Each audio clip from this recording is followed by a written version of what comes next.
61। जैतवन में तथागत। तथागत बुद्ध कपिलवस्तु से चारिका करते श्रावस्ती आए। उनके साथ महाभिक्षु संघ भी था, जिसमें आयुष्मान सारिपुत्त, आयुष्मान महामौदगलायन, आयुष्मान महाकात्यायन, आयुष्मान महाकोदविन, आयुष्मान महाकापियन, आयुष्मान महाचुंद, आयुष्मान अनिरुद्ध, आयुष्मान रेवत, आयुष्मान उपाली, आयुष्मान आनंद, आयुष्मान राहुल आदि संघ प्रमुख स्थविर थे। गृहपति अनाथ पिंडिक ने सुनकर बोधिपुत्र माणवक को बुलाकर कहा, सौम्य बोधिपुत्र, जहां भगवान है वहां जाओ और मेरे वचन से भगवान के चरणों में सिर से वंदना करके आरोग्य, अन आतंक, लघु उत्थान, बल, अनुकूल विहार पूछो और ये भी कहो, भंते भिक्षु संघ सहित भगवान जैतवन में विहार करें तथा कल का भोजन भी स्वीकार करें। अच्छा भो, कहकर बोधि कुमार माणवक जहां तथागत थे वहां गया और अभिवादन कर उसने गृहपति का संदेश कहा। तथागत ने मौन स्वीकार किया। तब माणवक ने लौटकर गृहपति से कहा। गृहपति ने उदग्र हो घर में उत्तम खादनीय भोजनीय पदार्थ तैयार करवाए। जैतवन विहार के प्रदेश मार्गों को अवदात धुस्सों से सीढ़ी के नीचे तक बिछवाकर सजाया संवारा।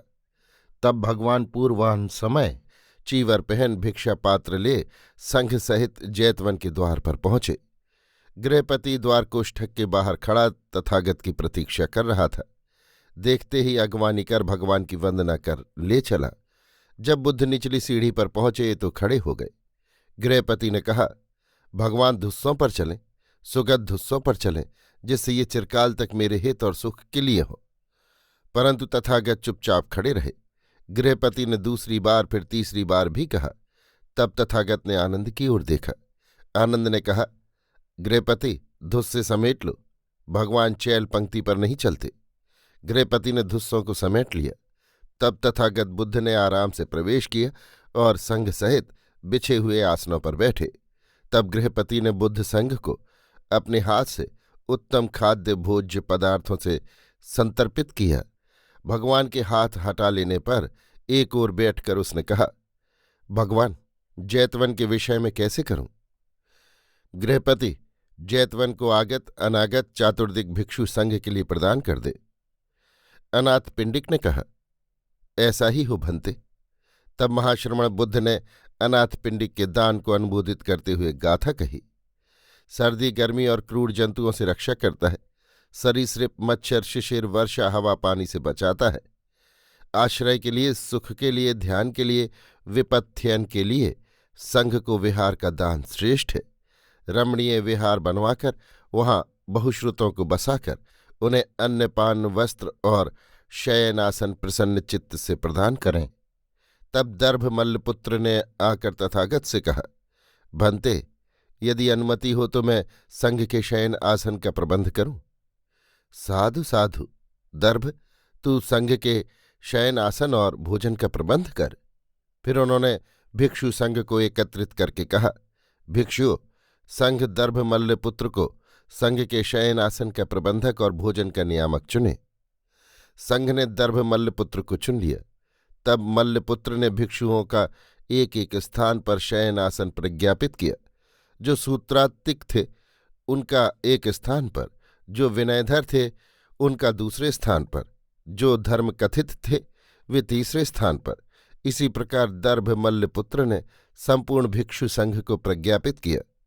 गृध्रकूट, चौर प्रताप, ऋषिगिरि की कालशिला, वैभार श्रृंग, सप्तपर्णी गुहा, सीतवन, सर्वशौंडिक, प्रागभार, गौतम कंद्रा, कपोतकंद्रा, पोताराम, आम्रवन, मद्रकुक्षी, मृगदाव, सर्वत्र दर्भ मल्लपुत्र ने तेजोधातु की समापत्ति के प्रकाश में भिक्षु संघ का शयनासन प्रज्ञापित किया। वे यत्न से प्रत्येक भिक्षु को बताते, ये मंच है, ये पीठ है, ये भित्ति है, ये बिंबोहन है, ये कतरदंड है, ये संघ का कतिक संथान है। दर्भ मल्लपुत्र के अंतेवासी भांडागारिक, चीवर प्रतिग्राहक, चीवर भाजक, यवागु भाजक, फल भाजक, खाद्य भाजक, शाटिक ग्राहक, आरामिक प्रेषण, श्रामणेर प्रेषक आदि भिक्षु संघ से चुने हुए भिन्न भिन्न विहारों के लिए नियत हुए। 62। अजित केस कंबली। पूर्वाराम मृगार माता प्रासाद भी बनकर तैयार हो गया था। ये भवन श्रावस्ती ही में नहीं, प्रत्युत जम्बूद्वीप भर में अद्वितीय विहार था। इसमें 1 सहस्त्र प्रकोष्ठ थे।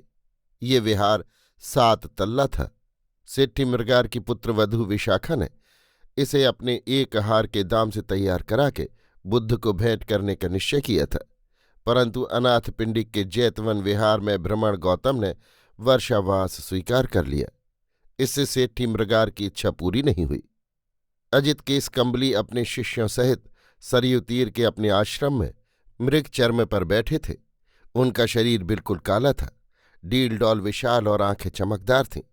वे एक साधारण सूती वस्त्र कमर में लपेटे थे। स्वच्छ जनेऊ उनके कज्जल कृष्ण अंग की शोभा बढ़ा रहा था। उनके सामने महाशाल लोहित एक आसन पर बैठे थे। इनका अंग दुबला पतला और वर्ण गौर था। कंठ में जनेऊ और सिर पर बड़ी चोटी थी। उनकी आंखें बड़ी बड़ी और वक्ष विशाल था। अजित ने कहा, तो महाशाल लोहित, गौतम श्रावस्ती से आ गया है ना? हाँ आचार्य, और इस बार उसके ठाठ निराले हैं। उसने बहुत से विश्रुत ब्राह्मणों को भी शिष्य बना लिया है। हाँ हाँ, ऐसा तो होना ही था महाशाल। इन मूर्ख ब्राह्मणों का बेड़ा डूबा। मैंने तो तुमसे बार बार कहा है कि ब्राह्मण याज्ञवल्क्य, जैविली और उद्दालक ने पुराने यज्ञवाद को गौण करके ब्राह्म्यवाद का जो ढकोसला खड़ा किया था, और उनके गुरु प्रवाहण ने जो पुनर्जन्म की गढ़ंत गढ़ी थी, उसका एक दिन भंडाफोड़ होगा ही। अब तुम देखोगे कि विदेह जनक के सारे प्रयासों पर पानी फिर जाएगा। उसका ये बड़ी बड़ी परिषदें बुलाना, ब्रह्मवाद पर शास्त्रार्थ कराना और बड़े बड़े दान देना सब व्यर्थ होगा और लोग स्वतंत्र रीति से विचार प्रारंभ कर देंगे। अब इसी शाक्य गौतम ही को लो, उसने एक और ढकोसला चलाया है।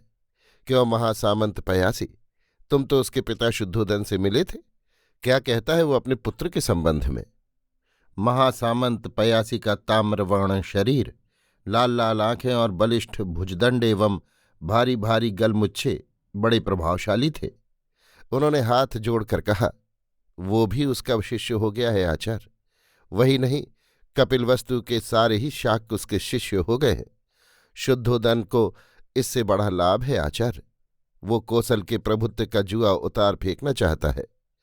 अब तक तो शाक्यगढ़ कोसल के अधीन था। अब गौतम का पिता अनुगत शिष्य होने से शुद्धोदन का आदर बढ़ गया है। उधर मगध सम्राट भी उसका बहुत सम्मान करने लगे हैं। वे भी गौतम के शिष्य हो गए हैं। होंगे क्यों नहीं? बिना ऐसा किए वे अपने असुर रक्त प्रभावित वर्ण संकर वंश को छिपाएंगे कैसे? पर राजमहिषी मल्लिका? राजमहिषी तो सेठी विशाखा के पूरे प्रभाव में है आचार्य, और वो भी गौतम की शिष्य हो गई है। तब महाराज प्रसेनजी तब किसकी प्रतीक्षा कर रहे हैं? वे घपले में पड़े हैं आचार्य। असल बात तो ये है कि वे राजकुमार विदुढ़भ से बहुत भीत हैं, और सच पूछिए तो शाक्य शुद्धोदन को भी उसका बड़ा भय है। इस भय से बचने के लिए गौतम की शरण ही एक ढाल है। ठीक है पायासी, पर तुमने सुना गौतम शाक्य कहता क्या है? आचार्य, वो आप ही की भांति कहता है कि आत्मा और ईश्वर नाम की कोई नित्य वस्तु विश्व में नहीं है। सभी वस्तुएं जो उत्पन्न होती हैं नाशवान हैं। संसार वस्तुओं का नहीं, घटनाओं का प्रवाह है। वाह पट्टे, सुनने में तो ये बातें बड़ी सुंदर जान पड़ती हैं। अरे उसने सत्य पर मुलम्मा किया है। क्यों लोहित, क्या कहते हो? जो लोग लोक मर्यादा, धनी और निर्धन तथा दास स्वामी के भेद को लेकर मुझसे भड़कते हैं, वे गौतम के इस जाल में फंस जाएंगे। पर ये संसार घटनाओं का प्रवाह कैसे है भाई? आचार्य, गौतम कहता है, यद्यपि कोई शाश्वत चैतन्य आत्मा संसार में नहीं है, परंतु एक चेतना प्रवाह स्वर्ग या नरक आदि लोकों के भीतर एक शरीर से दूसरे शरीर में, एक शरीर प्रवाह से दूसरे शरीर प्रवाह में बदलता रहता है। बड़ी चालाकी करता है ये गौतम शाक्य। वत्स लोहित, वो मेरे सत्य को भी पकड़े हुए है और प्रवाहण के पुनर्जन्म के पाखंड को भी। अब मैं समझा पाया सी कि यदि वो ऐसा न करता तो क्या साकेत, कौशाम्बी, श्रावस्ती और राजगृह के राजा महाराजा, सैद्वी, सामंत और महाशाल उसके चरणों में सिर नवाते और अपनी थैलियां यों उसके आगे खोल देते? यही तो बात है आचार्य। सुना नहीं आपने, विशाखा का एक प्रतिस्पर्धी मूर्ख और खड़ा हुआ है श्रावस्ती में। कौन है वो? अनाथ पिंडिक सुदत्त सेठी। सेठी सुदत्त? क्या किया है उसने लौहित? जब उसने देखा कि पुत्रवधू विशाखा की आड़ में सेठी मृगार महिषी मल्लिका के द्वारा शाक्य गौतम और महाराज प्रसेनजित का कृपापात्र होना चाहता है, तब उसने भी एक मार्ग निकाल लिया। कौन सा मार्ग? उसने जैत राजकुमार को साधन बनाया है आचार्य। किस भांति लौहित?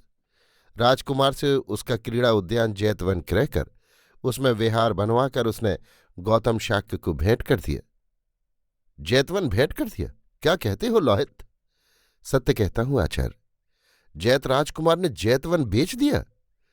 वे नहीं देना चाहते थे, पर सुदत्त ने जैतवन की संपूर्ण भूमि पर स्वर्ण बिछाकर उसे क्रय कर लिया आचार्य। 18 करोड़ स्वर्ण दिया उसने।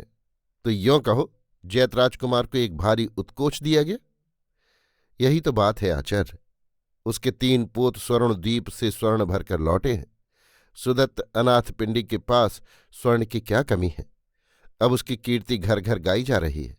विशाखा का सप्तखंडी मृगार माता प्रासाद धरा ही रह गया। ये तो होना ही था। फिर राजकुमार जैत की इस पर कृपा दृष्टि। जैत ही की क्यों पयासी, गौतम शाक्य की भी कहो। यही देख लो, राजमहिषी मल्लिका अब यहां नहीं आती। सुना है उन पर गौतम का अच्छा रंग चढ़ा है। इसमें क्या आश्चर्य है? माली की बेटी अपने रूप के कारण बनी कौशलपट्ट राजमहिषी, सो वो रूप की दोपहरी तो कब की ढल गई। महाराज प्रसेनजित को नित नए यौवनों से फुर्सत नहीं। उनकी विगलित वासना को राजगृह का वो तरुण वैद्य अपने वाजीकरण से पूर्ण नहीं कर सका। अब वो चारवाक पंथी मांडव्य अपने रसायन का चमत्कार दिखाना चाह रहा है। साकेत के उस पाजी बृहस्पति चारवाक के चेले की बात कह रहे हो? बड़ा घृणित है वो ब्राह्मण कुल कलंक। हाँ, तो उसने राजा को खूब भरमा रखा है। जी हाँ, वो यही तो कहता है कि इंद्रियों को तृप्त होकर अपने अपने विषयों को भोगने दो, यथेष्ट आनंद करो। और उस धूर्त ने राजा को कुछ रसायन दी है। जी हाँ, सो जैसे सूखा ईंधन अनुकूल वायु पाकर धाएं धाएं जलता है, वैसे ही उस अतृप्त कामाग्नि में राजा भी जलकर राख हो जाएगा। इस 70 वर्ष की अवस्था में वो गांधारी कलिंग सेना से विवाह करने जा रहा है। उधर विदुढ़ राजपुत्र उसे मारकर कौशल के सिंहासन को हथियाने का षड्यंत्र रच रहा है। ये क्या कहते हो पायासी सोम? राजकुमार विदुढ़? हाँ आचार्य। शाक्यों ने जब से उसको दासी पुत्र कहकर अपमानित किया है, वो महाराज से घोर घृणा करता है। वो कहता है जब माली की लड़की मल्लिका को उन्होंने पट्ट राजमहिषी का पद दिया तो उसकी माता शाक्य दासी नंदिनी को क्यों दासी ही रहने दिया। शाक्यों से अनादृत होकर वो और भी क्रुद्ध हो उठा है।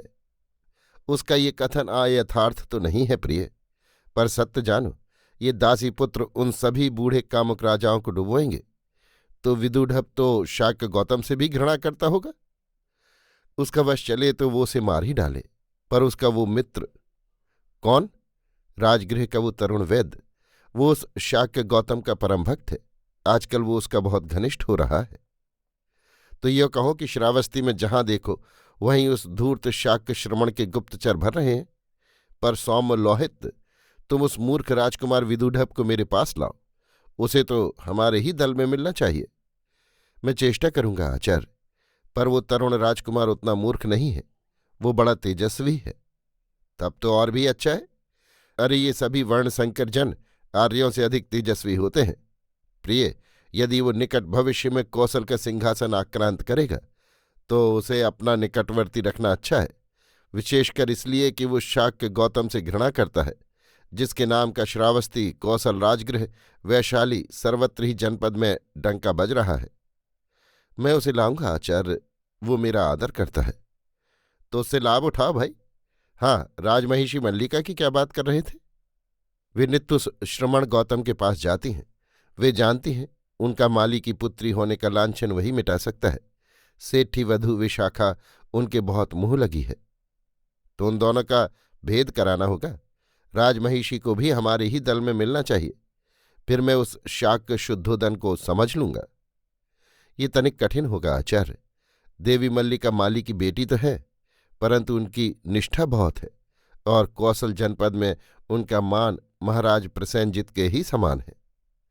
तभी तो सौम्य लोहित, परंतु तुम चिंता न करो, मैं उपाय कर लूंगा। राजमहिषी मल्लिका को मेरी शरण आना ही होगा।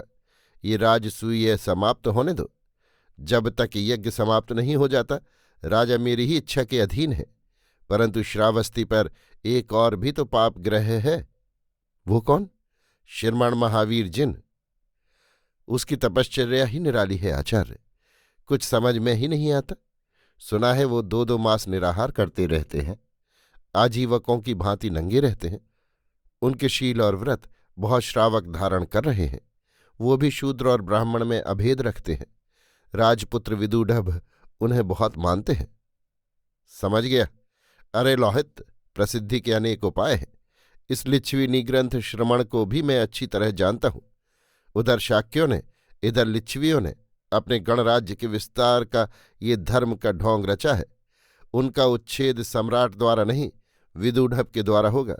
नहीं तो वे कौशल के आर्य राज्य को खोखला कर डालेंगे। अच्छा अच्छा, देखूंगा इसे। राजसूय समाप्त होने दो। 63। राजपुत्र विदुढ़भ। राजकुमार विदुढ़भ ने आचार्य के निकट आ अभिवादन कर आसन पर बैठकर कहा, आपने मुझे स्मरण किया था आचार्य। तुम्हारा कल्याण हो राजकुमार। मुझे भासता है कि तुम्हें मेरी आवश्यकता है। किस लिए आचार्य? अपने गुरुतर उद्देश्य की पूर्ति के लिए। आपके संदर्भ का संकेत कर रहे हैं आचार्य।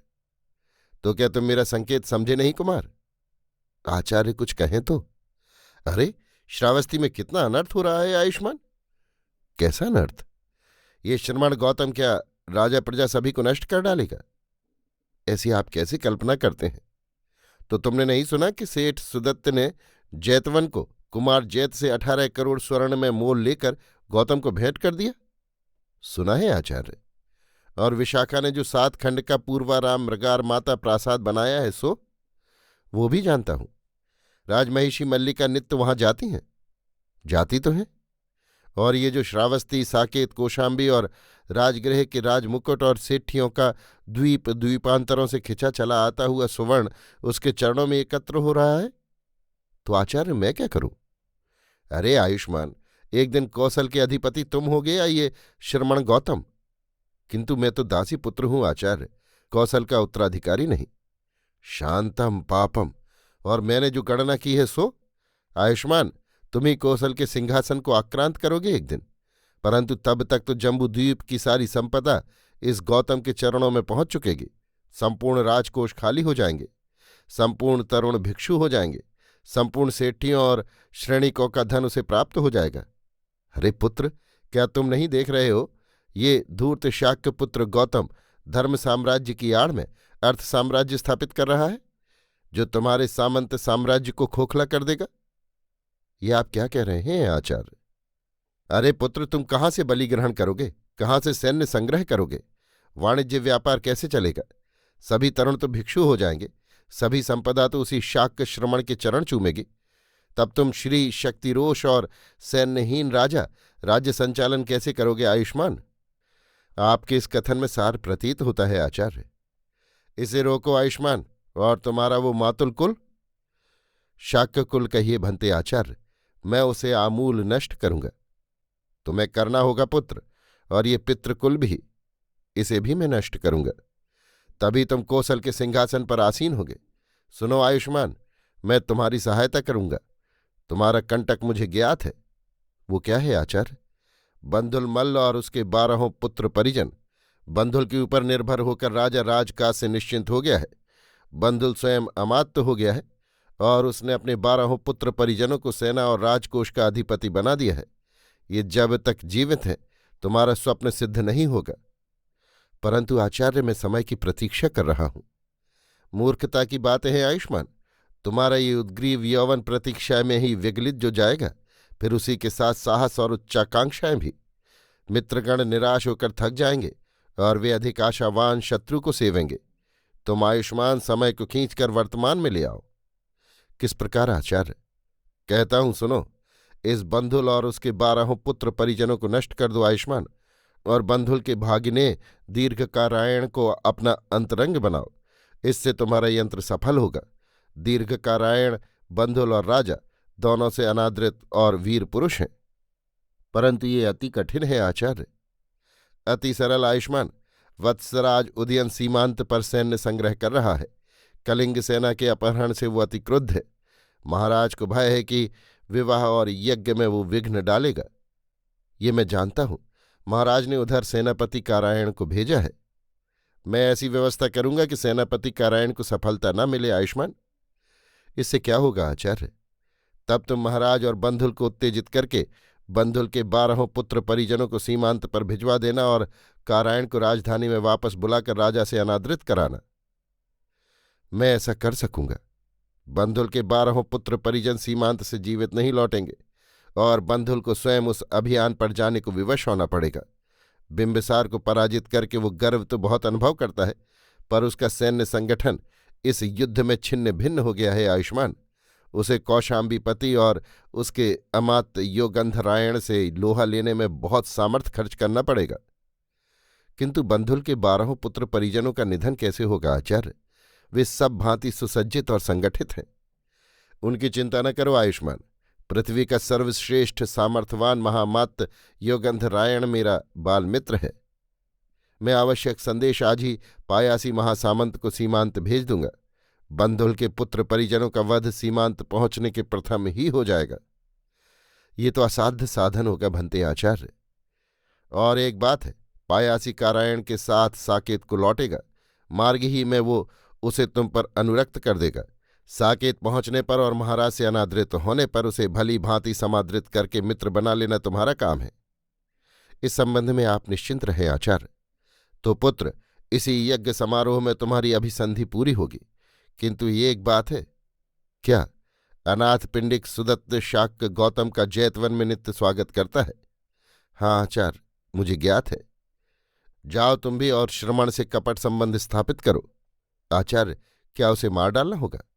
नहीं आयुष्मान, वह अभी जीवित रहना चाहिए। वो इन सब राजाओं को, सेठी पुत्रों को मार डालेगा। यही आज तुम्हारे शत्रु हैं। आयुष्मान, अभी उसे अपना काम करने दो। परंतु ये श्रमण विशाखा के पूर्वाराम मृगार माता प्रासाद में कब जा रहा है? इसी पूर्णिमा को आचार्य। उसी समय राजमहिषी मल्लिका देवी भी गौतम से दीक्षा लेंगी। ऐसी ही व्यवस्था सेठी पुत्रवधू विशाखा ने की है। तो तू ऐसा कर सौम्य कि बंधुल मल्ल की पत्नी मल्लिका भी उस श्रमण के चंगुल में फंस जाए। वो भी राजमहिषी के साथ ही दीक्षा ले। ये तो अति सरल है आचार्य। उससे मेरा अच्छा परिचय है। मैं उसे सहमत कर लूंगा। श्रमण की खूब प्रशंसा करो आयुष्मान, और राजमहिषी के साथ ही गौतम के पास जाने की उसे प्रेरणा दो। दे सकोगे? दे सकूंगा। मैं जानता हूं महिषी का उस पर बहुत प्रेम भाव है। ये बहुत अच्छा है आयुष्मान। और एक बात याद रखो। वो क्या आचार्य? वही करो जो उचित है। उचित क्या है? जो आवश्यक है वही उचित है आयुष्मान। विदुढब ने हंसकर कहा, आचार्य, आपका धर्म गौतम की अपेक्षा बहुत अच्छा है। परंतु आयुष्मान, ये धर्म पदार्थ एक महाअसत्य वस्तु है। इसे केवल परधन हरण करने और उसे शांति से उपभोग करने के लिए ही कुछ चतुर्जनों ने अपनाया है। इससे प्रिय तुम किसी की ठगाई में न आना। धर्म के सत्य रूप को समझना और उससे भय न करना, उससे काम लेना और जो उचित हो वही करना। समझ गया आचार्य। राजगृह के उस तरुण वैद्य के पास कुछ अति भयंकर विष हैं, परंतु वो उनसे काम लेना जानता है। वो जो उचित है वही करता है। वो कहता है, ऐसा करने से ये सब भयानक विष अमृत का काम देते हैं। उनसे मृत प्राय आदमी जी उठते हैं। ऐसा ही है आयुष्मान। अब तुम इस तत्व को भली भांति समझ गए। अब जाओ तुम प्रिय, तुरंत साकेत जाकर शुभ कार्य का अनुष्ठान करो। अच्छा भंते, कहकर राजकुमार ने उठकर आचार्य को अभिवादन किया और आचार्य ने दोनों हाथ उठाकर उसे आशीर्वाद दिया। राजकुमार विदा हुए। 64 दासों के हट्ट में। जीवक कौमार्य भृत्य को एक दासी की आवश्यकता थी। उसने मित्र राजपाल से कहा, मित्र, हट्ट में चल, एक दासी मोल लेंगे। सुना है यवन देश का एक दास विक्रेता नगर में आया है। उसके पास कुछ अच्छी तरुण दासियां हैं। दोनों मित्र हट्ट में पहुंचे। अंतरायण में पणजेठक के बाड़े में कुछ दास दासी एक श्रृंखला में बंधे बैठे थे। अभी दोपहर होने में देर थी। हाट के बीचों बीच बिना छत का लोहे के सीकचों से घिरा हुआ एक बाड़ा था। उसी में 15-20 दास दासियां जो बेचे जाने को थे बंद थे। सबके पैरों में एक लोहे की श्रृंखला पड़ी थी। इनमें सभी आयु के दास दासी थे। कुछ दासियां यवनी थीं। एक की आयु 30 वर्ष की लगभग थी, परंतु यौवन का प्रभाव अब भी उसके शरीर पर था। दूसरी युवती की आयु 20 वर्ष की थी। उसका रंग मोती के समान स्वच्छ और आंखें वैदूर्य के समान सतेज थीं। वो दोनों हाथ छाती पर बांधे एक वृद्धा के पास नीची दृष्टि किए बैठी थी। एक बालक 12-14 वर्ष का था। कई दास काले थे। दास विक्रेता एक बूढ़ा ठिगना यवन था। वो बहुत बार श्रावस्ती आ चुका था। उसकी सफ़ेद दाढ़ी, ठिगनी गर्दन और क्रूर आंखें उसको अन्य पुरुषों से पृथक कर रही थीं। उसके हाथ में चमड़े का एक सुदृढ़ चाबुक था। वो एक क्रीता दासी को लेकर बाड़े में आया। दासी की गोद में 3 साल का बालक था। बालक हृष्टपुष्ट और सुंदर था। जब दासों के व्यापारी ने उस स्त्री को दासों के बाड़े में बैठाकर उसके पैरों में श्रृंखला डाल दी तो वो स्त्री रोने लगी। दास विक्रेता ने कहा, रोती क्यों है? क्या चाबुक खाएगी? तुमने मुझे यहां किस लिए बिठाया है? ये तो प्रकट है कि बेचने के लिए। देखा नहीं, 20 निष्क सोने देकर मैंने तुझे और तेरे छोकरे को खरीदा है। कहाँ? मुझे तो मेरे मालिक ने ये कहा था कि वैशाली में तेरा आदमी है, वहीं ये भला मानस तुझे ले जाएगा। व्यापारी ने हंसकर कहा, ऐसा न कहता तो तू वहीं रो धोकर एक टंटा खड़ा कर देती। पर अब रोकर अपना चेहरा न खराब कर, नहीं तो ग्राहक अच्छे दाम नहीं लगाएगा। स्त्री ने निराश दृष्टि से उसकी ओर ताकते हुए कहा, तो क्या तुम मुझे बेचोगे? नहीं तो क्या बैठा कर खिलाऊंगा? यहां तो इधर लिया उधर दिया। इतने में एक आदमी ने लड़के के मांसल कंधों में हाथ गड़ाकर देखा और कहा, अरे, इस छोकरे को सस्ते दामों में दे तो मैं ही ले लूं।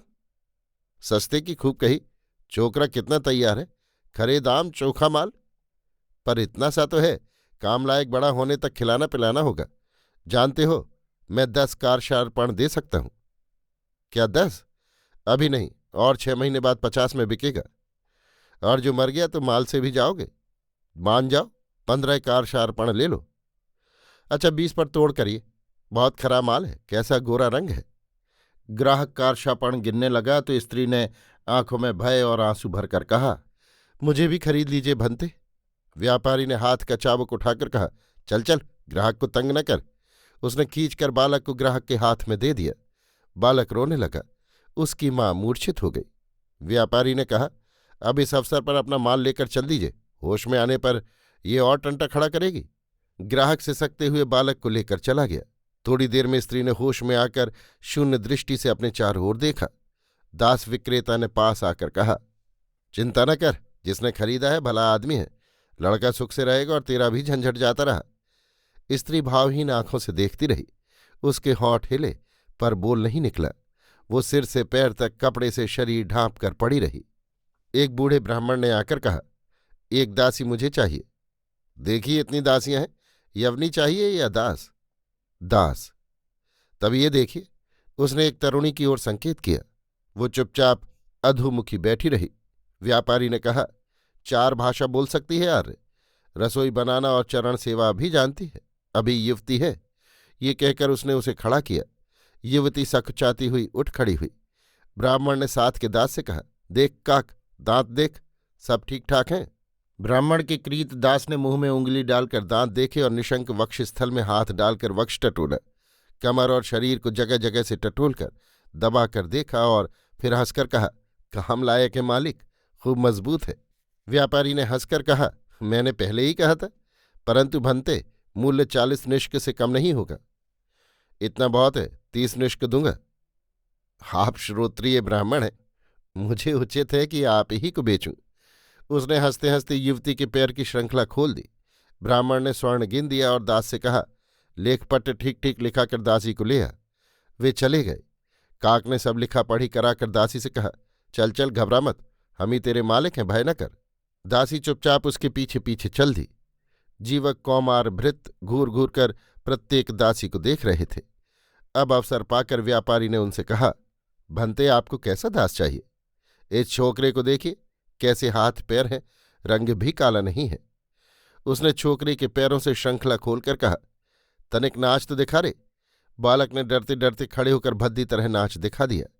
व्यापारी ने फिर कहा, गाना भी सुना? उसने दासों का गीत भी गा दिया। व्यापारी हंसने लगा। जीवक ने कोने में सिकड़ी हुई बैठी युवती की ओर उंगली उठाकर कहा, उस युवती दासी का क्या मोल है भड़े? व्यापारी ने हंसकर हाथ मलते हुए कहा, आप बड़े काइयां हैं बनते, असल माल टटोलिया है। बड़ी दूर से लाया हूं, दाम भी बहुत दिए हैं, व्यय भी करना पड़ा है। संगीत नृत्य और विविध कला में पारंगत है, भोजन बहुत अच्छा बना सकती है, अनेक भाषा बोल सकती है, रूप सौंदर्य देखिए। उसने दासी को अनावृत करने को हाथ बढ़ाया, परंतु जीवक ने कहा, रहने दे मित्र, दाम क्या है? 60 निष्क से एक भी कम नहीं। इतना ही ले। जीवक ने स्वर्ण भरी थैली उसकी ओर फेंक दी।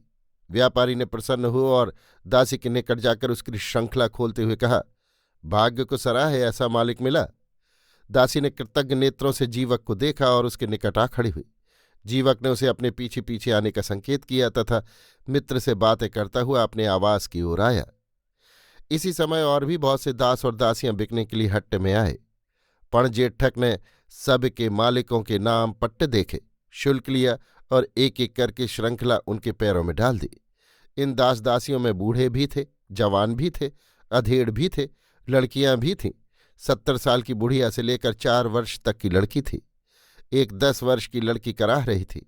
कल इसकी माँ बिक चुकी थी और ये मामा चिल्ला रही थी। वो 70 साल की बुढ़िया वात रोग से गठरी सी बनी लगातार रो रही थी। उसके 5-6 लड़के लड़कियां लोग खरीद ले गए थे। वो 3-4 दिन से हट्ट में बिकने को आ रही थी, पर कोई उसका खरीदार ही नहीं खड़ा हो रहा था। 2 औरतें एक दूसरे से चिपटी बैठी थीं। एक की 45 वर्ष की आयु होगी, दूसरी 15 वर्ष की थी। दोनों माँ बेटियां थीं। उनके कपड़े लत्ते साफ सुथरे और अंग कोमल थे।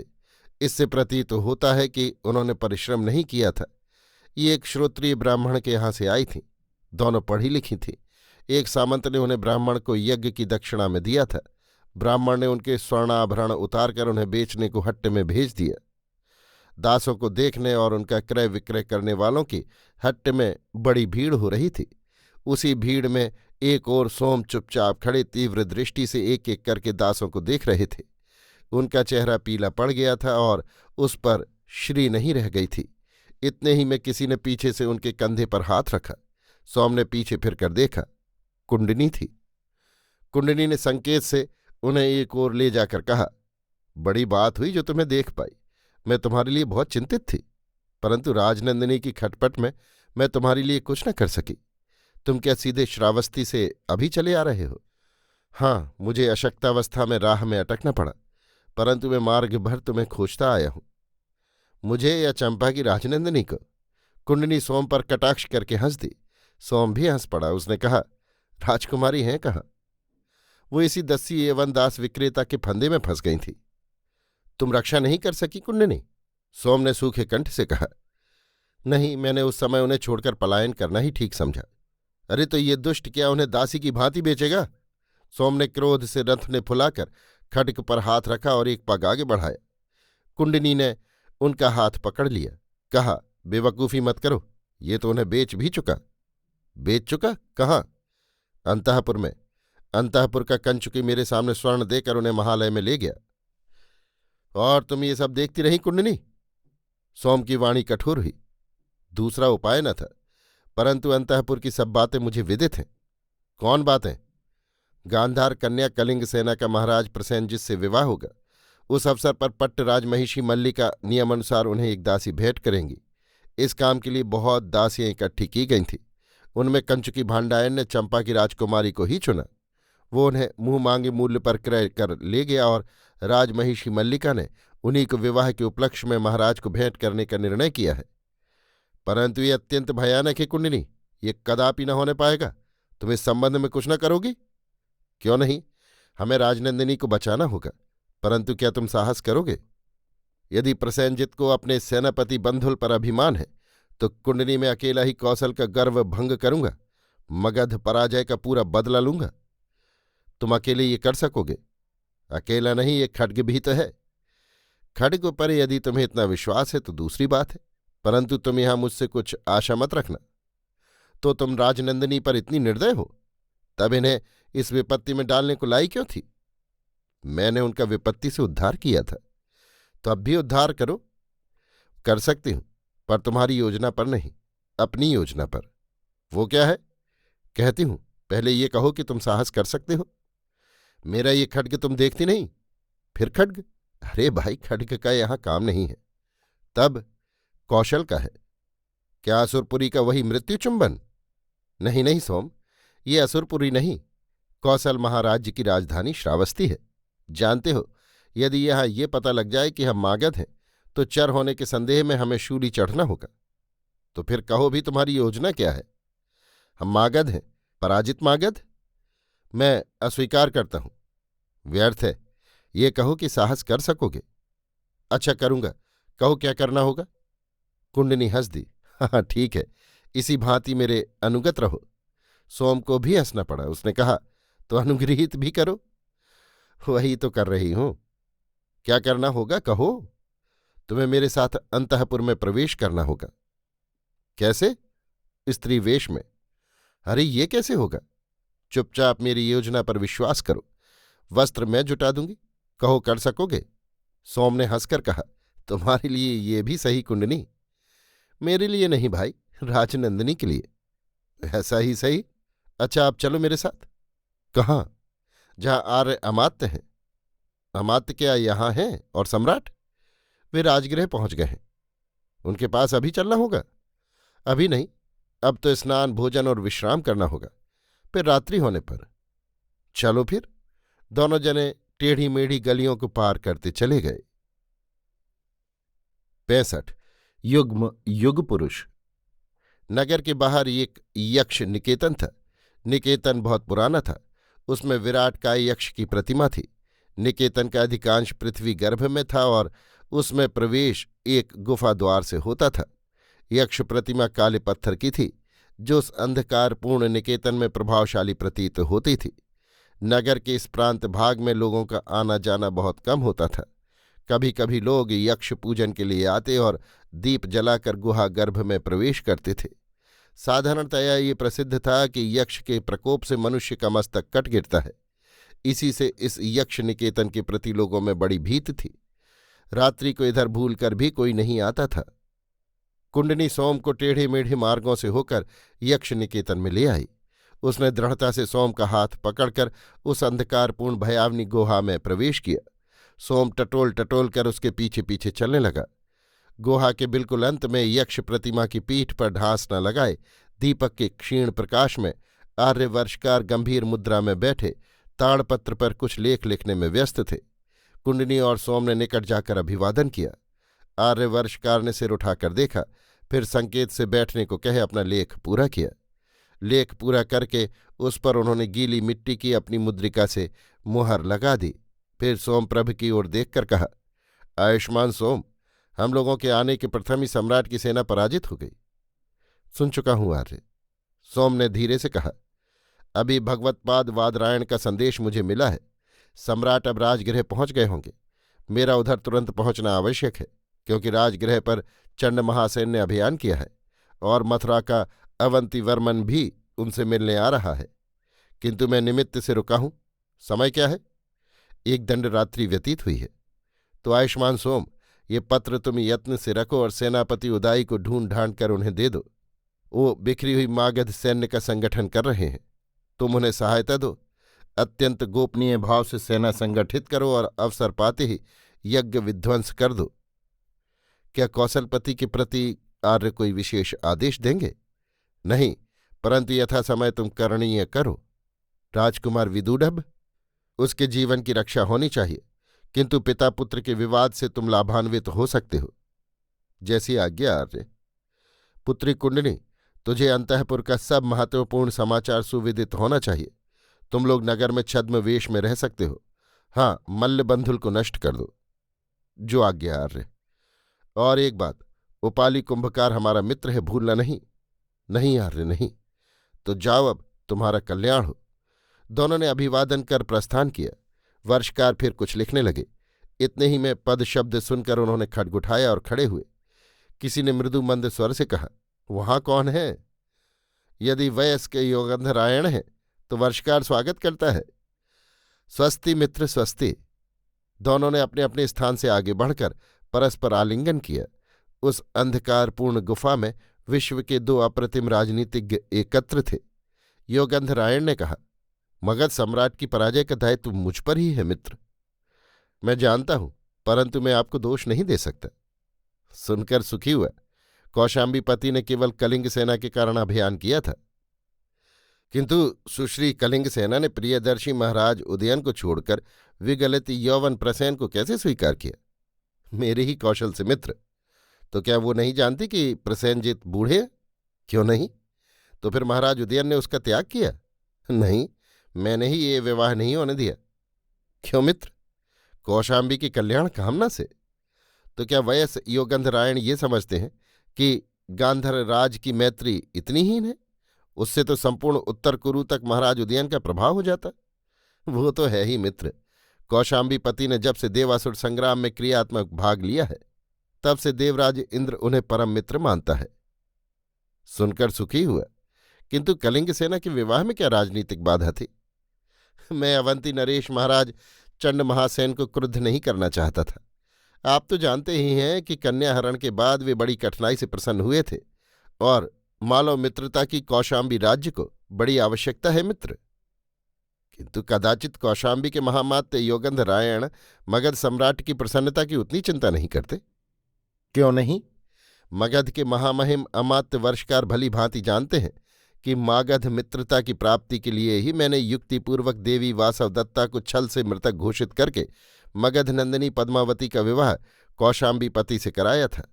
मगध सम्राट की प्रसन्नता की कौशाम्बीपति को उतनी ही आवश्यकता है मित्र, जितनी मगध सम्राट को कौशाम्बीपति की मित्रता की। सुनकर आश्वस्त हुआ मित्र। आपको विदित ही होगा, इसी से असंतुष्ट होकर अवंती नरेश ने मगध पर अभियान किया है। कलिंग सेना से उदयन महाराज का विवाह मगध सम्राट को भी अभीष्ट नहीं था। योगंधरायण ने हंसकर कहा, सम्राट को कौशाम्बीपति की गांधार राज्य की मैत्री से पश्चिमोत्तर दिशा से भय ही भय है। तो मित्र, सम्राट की इस महत्वाकांक्षा में कौशाम्बी राज्य बाधक नहीं है। सच पूछिए तो कौशाम्बीपति को विश्वास था कि मगध अभियान कौशल राज्य के जीर्ण शीर्ण ढांचे को अकेला ही ढहा देगा। सुमित्र योगंधरायण, मागध अभियान अभी समाप्त नहीं है। अभी वर्षकार जीवित है।